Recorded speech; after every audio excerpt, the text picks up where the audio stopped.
Igsuunan na akong mga kaparian,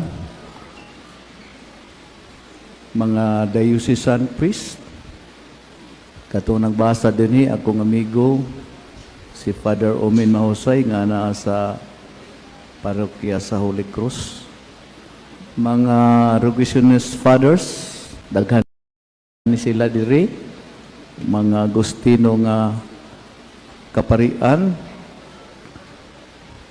mga kaigsunan ko rin ni Kristo, on-site and online devotees ni Senior Santo Niño, bisan og nagkisdom ang palibot tungod sa low pressure o bagyo. Ipagawa sa ninyohang matamis nga pahiyom ay taguides payong. Good morning natong tanan. Viva Pit Señor! Nahinumdum ko sa maymay sa atong talahorong Arsobispo sa Sugbo, Arsobispo Abitoy. Siya nagkanayon, buhata ang insakto, bisag lisod. Do what is right, even if it is difficult. Doon ako'y pangutana, kining pagsimba nato dinhi karon, labi na kamong gikan pa sa probinsya og lagyong dapit, sayo ni o dili? Lisod? Lisod. Oy, kudman namgay mo diha. No? Tingali daghan ang muingon, lisod. Apan ngano nga ato kining gibuhat? Kay ang pagsimba, insakto man, correct man. Dili ba? Di ako amigo nga akong nakitaan nga ni Simba, o gako siyang giingnan, ni alagi ka. Kung sa imong gisakyan, mingon siya, BMW. Wow! Paldo na di ay kakaron, kay BMW man. Dili pa rin, oy, ang ipasabot niya ng BMW, baktas mintas wa. Daghan na nato naglakaw, magsuon, gaywanan pa. Magbalin-balin pagsakay, 2 rides, 3 rides, back ride. O magsuon, daghan, kay tagtrabaho, busy kayo ta. Apan aniagyad ka mo. Kaya ang pagsimba o pagampo, priority gyud nato. Amen. Si Kristo, bisan busy kaayo sa pagtabang sa mga katawhan sa iyang panahon, wala gyud mo sipyat sa pag-ampo. Sayo sa buntag, sa awaaw nga dapit, miadto siya aron pag-ampo. Si Jose ug Maria mipanaw gikan sa lungsod sa Nazaret, paingon sa siyudad sa Jerusalem, aron pagsalmot sa pangilin, suma sa naandan, muadto sa templo. Bisag lisod, bisag lagyo, kumo ka insakto, ilang gibuhat. Busa pakpak sa tanan nga niya karon. Kay tungod og diha kang Santo Niño, nahiusa kita sa pagsimba. We are one to exercise our common priesthood, the priestly function of Christ. Dili kita mohunong o kapuyan sa pagampo. Si Ana bitaw, ang inahan ni Propeta Samuel, wala siya ma-discourage sa dihang gibay-biyay siya ni Eli nga pare. First reading na niadtong Enero 13, Book of Samuel, chapter 1, verses 9 to 20. Miingon si Eli nga pare, Hoy, Ana, kanusa pa ka man huwasi sa imong kahubog? Ug si Ana mitubag, wala ako mahubog, sir. Nag-ampo lamang ako nga hatagan kog anak sa Ginoo.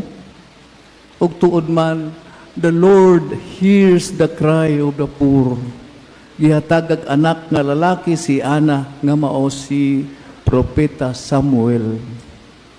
Mao nga kita, mga igsuon nga niya dinhi, mudangop kita kang Senyor Santo Niño aron pagsumbong sa atong suliran, o di ba pagpasalamat kaniya kay kita natabangan na niya sa makadaghan. Atong pakpakan, Senyor Santo Niño. Apan maigsuon, subo, nga pamalandungon, nga adunay ubang mga tao nga dili mo simba, kay walay bag-ong sinina, walay bag-ong sapatos, o dili nindot ang buhok, nagkalkag ang buhok, nangakatag ang kilay, wa makapariban o makapakiskis o makapabawog sa pilok. Mga igsuon, kay nga naman di ay diya sa misa. Sa dihang pangutanon mo sa pare, ang Ginoo manakan ninyo, tubag mo, naasab ka nimo. Ibayaw ang inyong kasing-kasing, o sa itubag?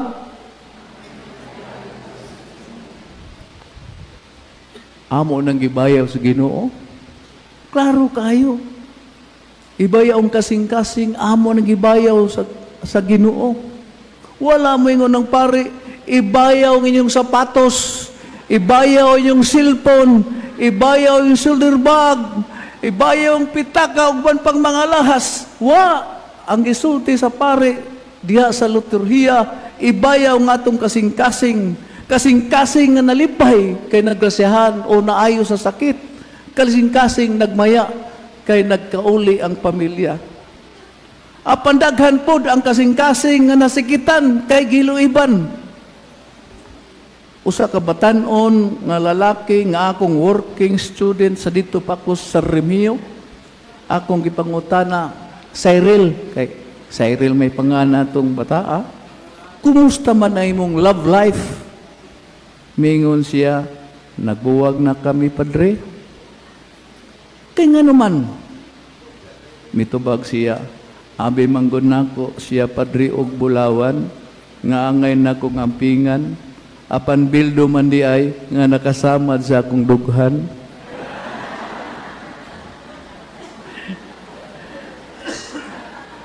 Naapoy uban nga kasing-kasing nga nahadlok og nabalaka. Gani ang uban ningon, padre, gusto na ko nga matapos ng kalibutan. Kaya naman,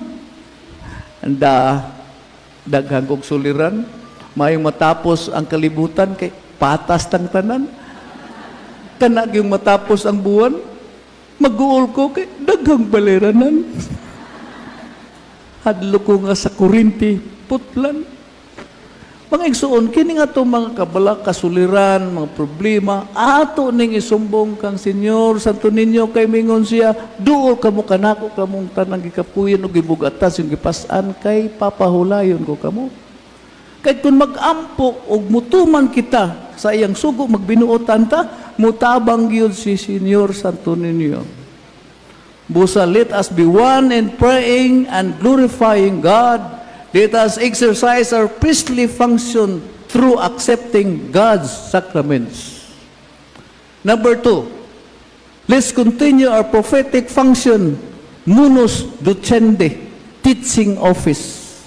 Katong primero, sanctifying office to, priestly function, kining prophetic function, mauni, dili ni pagtagna,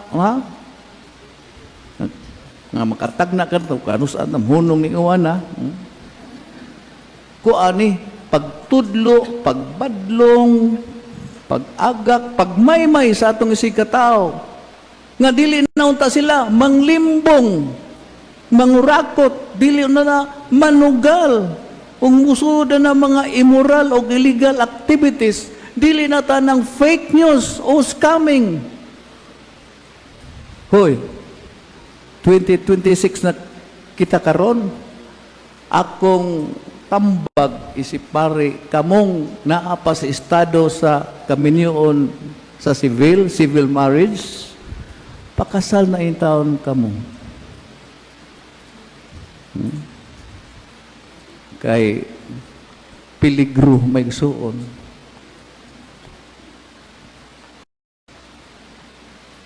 Nagpuyo-puyo banggod, no? Niingon baya ang atong mahal na Santo Papa Pope Leo,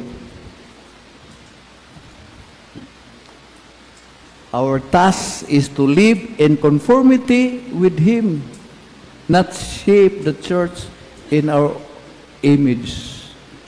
Ang ato kunong tahas, maong pagpuyo, haom sa kabubuton sa Diyos, dili kay atong purmahon ng simbahan, suma sa atong panglangtaw.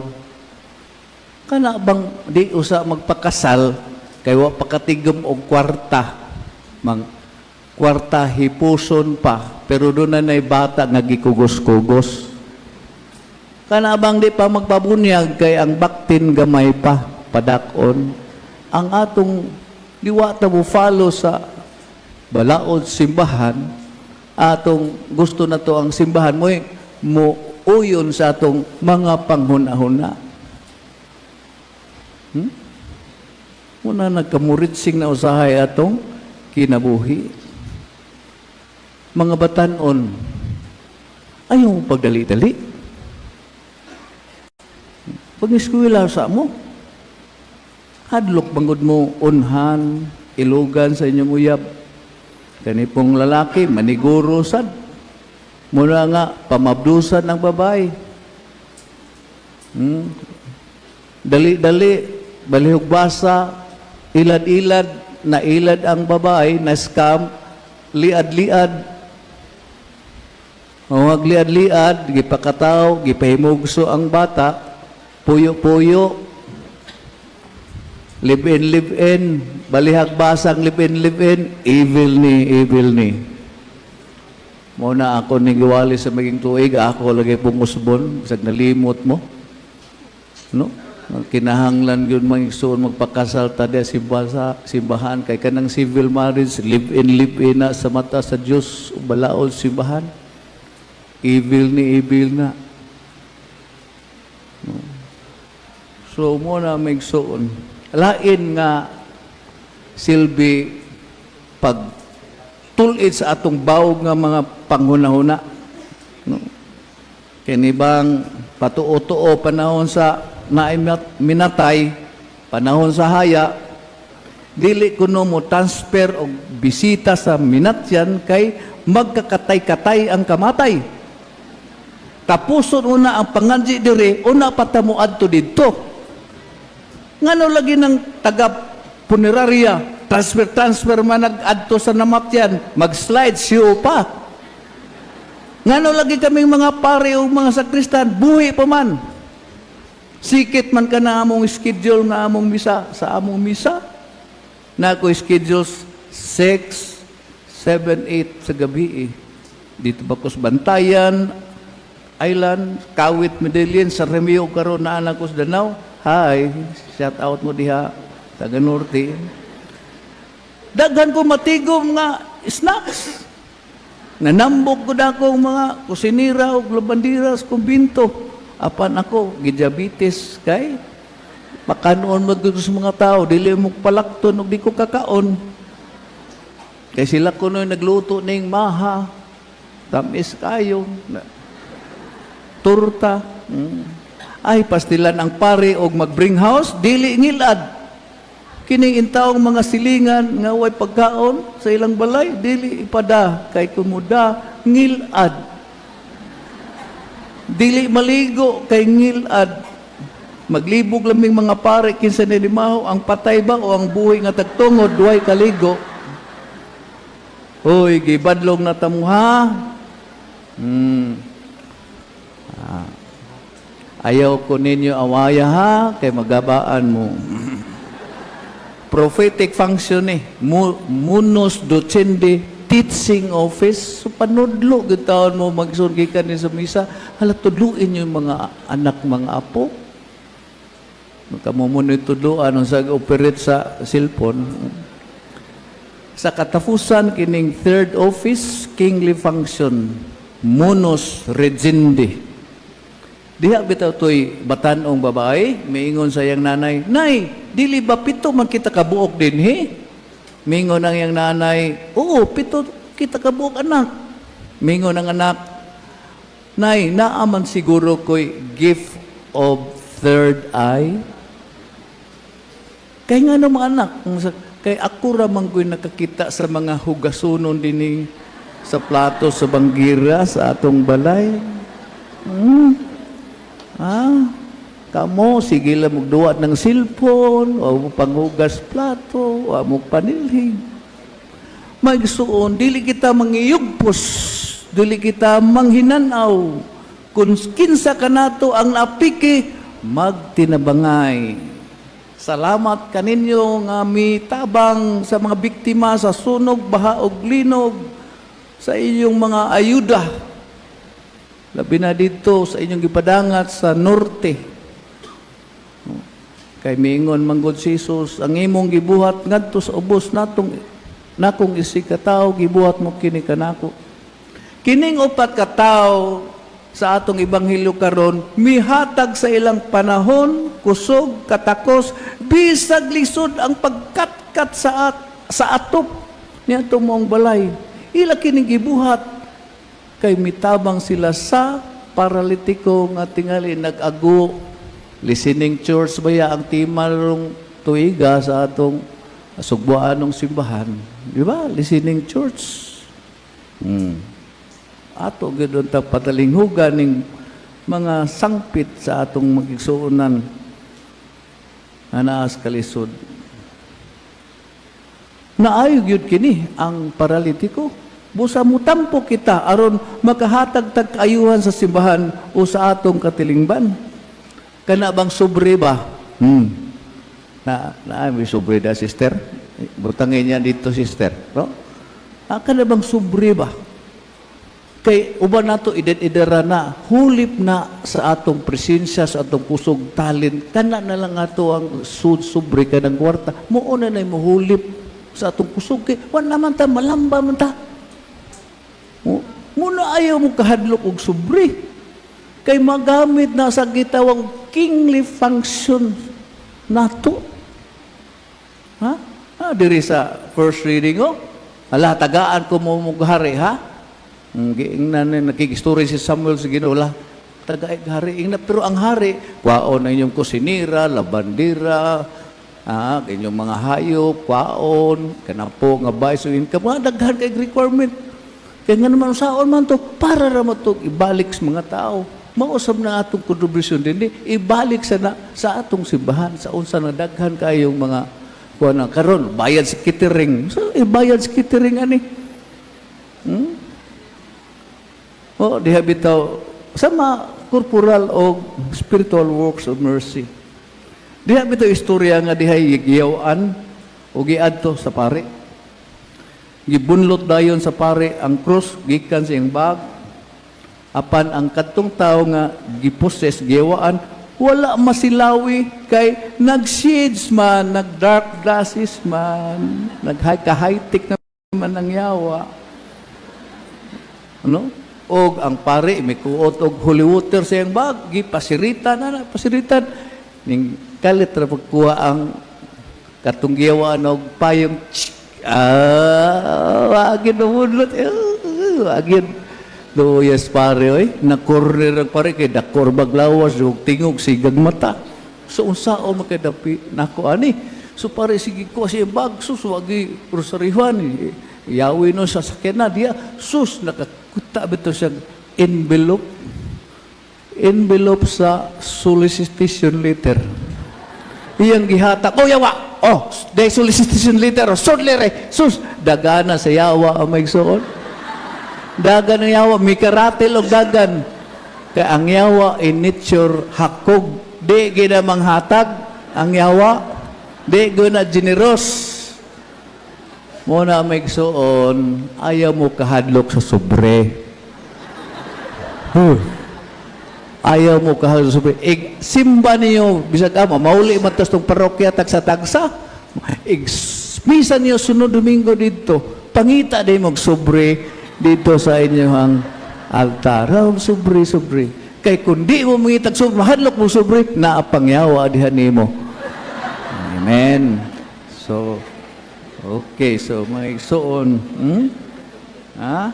muna, ang makapahimuot ni Senyor Santo Niño, ang ikalipa ni Senyor Santo Niño, Kung kita, we are one, despite who we are or where we come from, to continue Christ's three offices: sanctifying, teaching, and governing, priestly, prophetic, and kingly function. In Latin words, sanctificandi, ducendi, and regendi. Dinhin na lang ko kutob, Viva Pit Senior.